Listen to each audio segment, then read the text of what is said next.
আমার নবী পাকের খোদা লেগে গেছে। আমার নবী পাক সাহাবীদেরকে বলে, সাহাবী তোমরা দাঁড়িয়ে যাও, আমি নবী পাক আমার খোদা লেগেছে, আমার বড় ভূখণ্ড লেগেছে, আমার বড় খোদা পেয়ে গেছে, তোমরা একটু দাঁড়িয়ে যাও।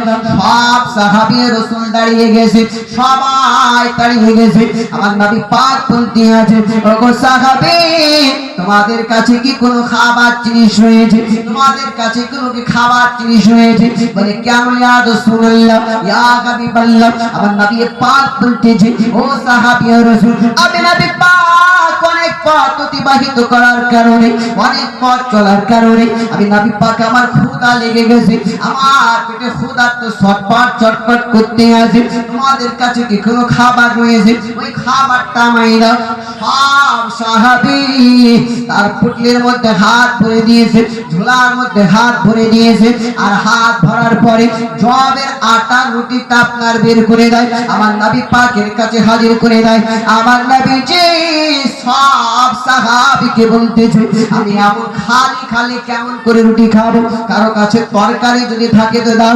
সব সাহাবী বলতেছে, নবীজি আমাদের কাছে শুধু রুটি রয়েছে, আমাদের কাছে কিন্তু কোনো তরকারি নাই। কি নাই? তরকারি নাই।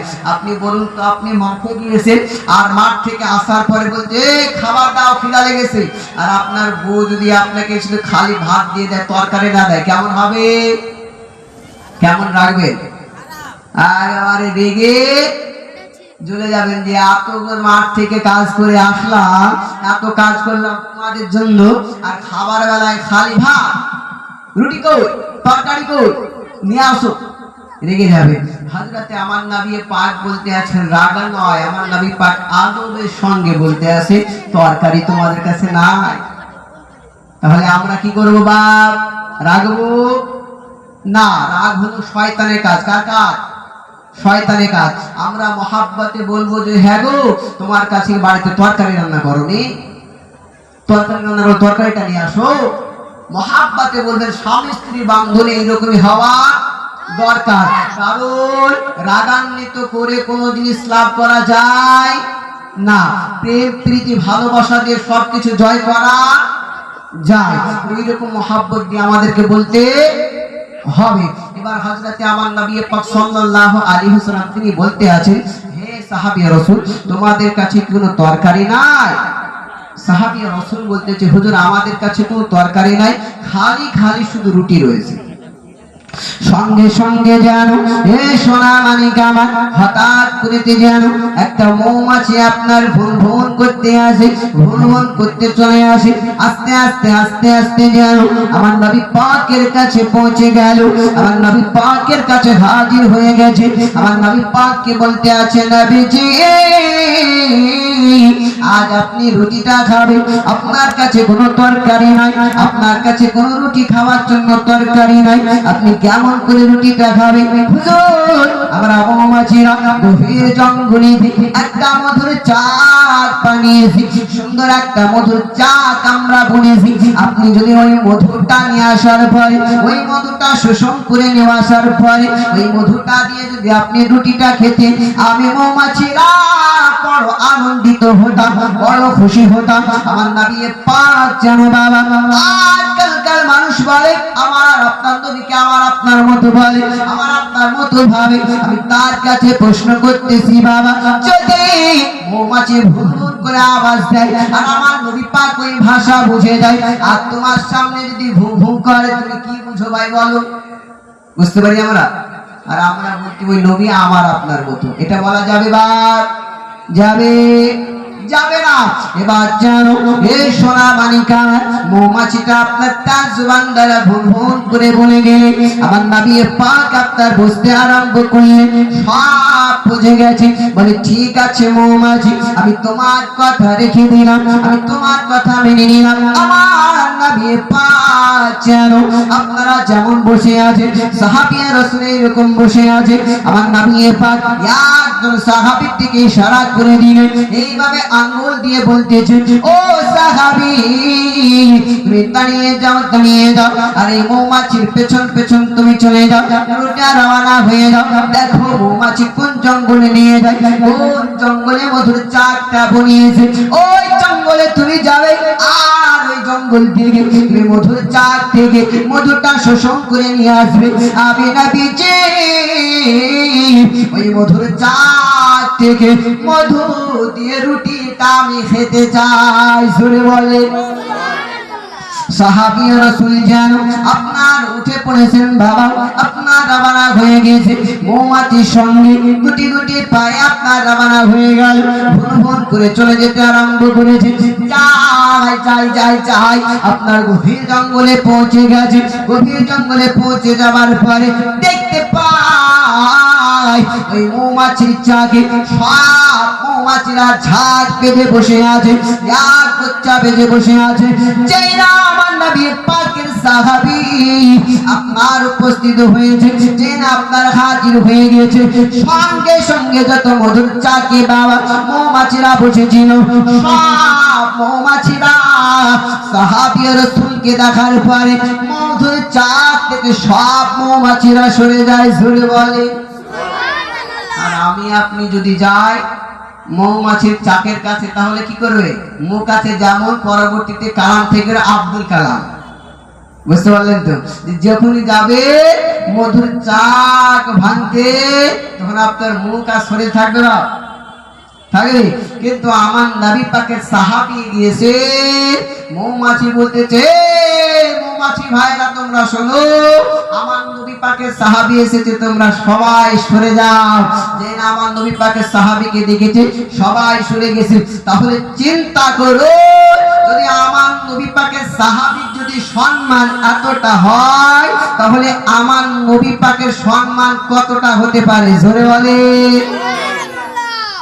কতটা হতে পারে সোনা মানিকা চলুন আপনাকে আরেকটু নিয়ে যাই এবার আপনার যেন মৌমাছির চাক থেকে বাবা মৌমাছিরা সরে গেছে সবাই আপনার সরে গেল হঠাৎ করে বাবা মৌমাছির চাক থেকে ওই সাহাবীটা আপনার মধুটা শোষণ করে নিলে মধুটা আপনার চুষিতে ভরে নিলে ভরে নেওয়ার পরে আপনার গুটি গুটি পায় আবার রওনা হয়ে গেছে আবার ছুটতে আরম্ভ করতে আসে আমার নবী পাকের কাছে নিয়ে উপস্থিত হয়ে গেল আমার নবী পাকের কাছে হাজির করে দিয়েছে বলে নবীজি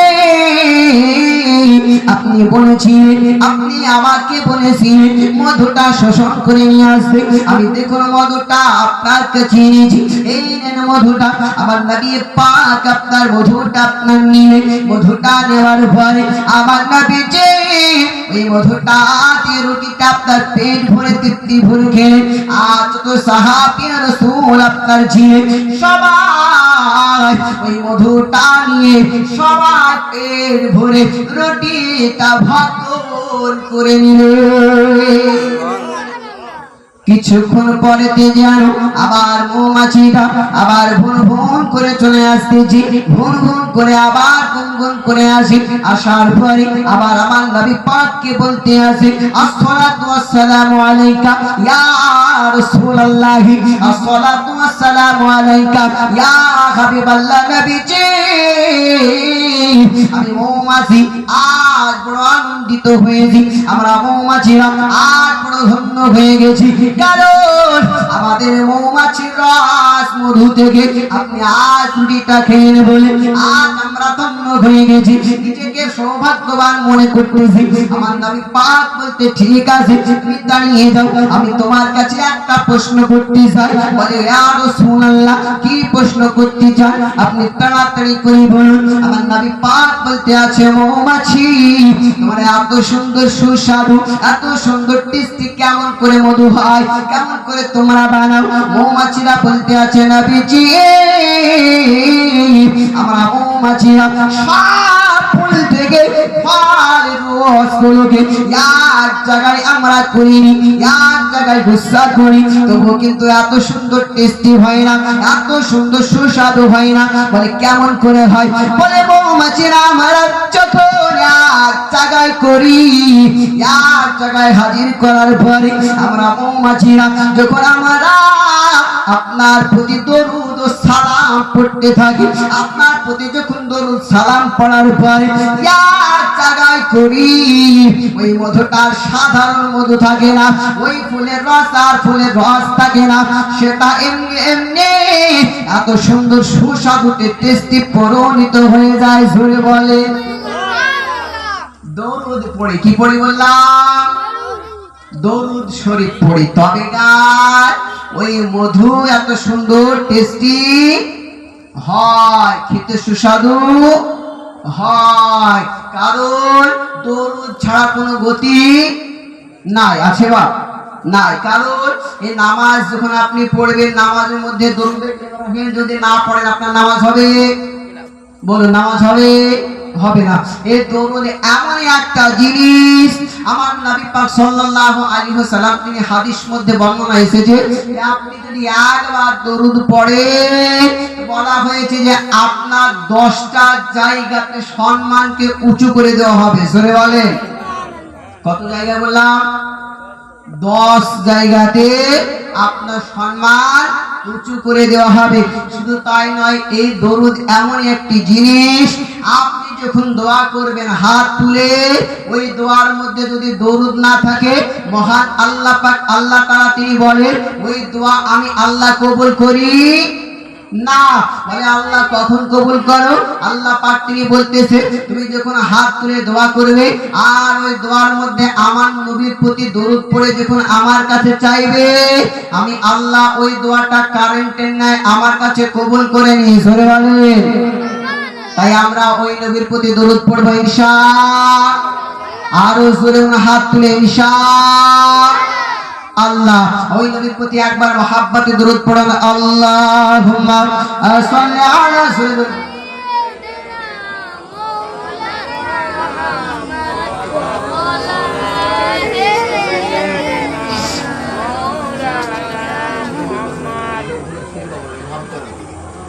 একবার পড়ুন, আল্লাহুম্মা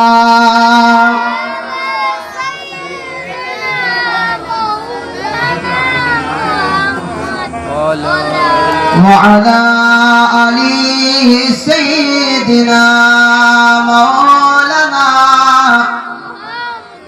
صلى الله عليه وسلم।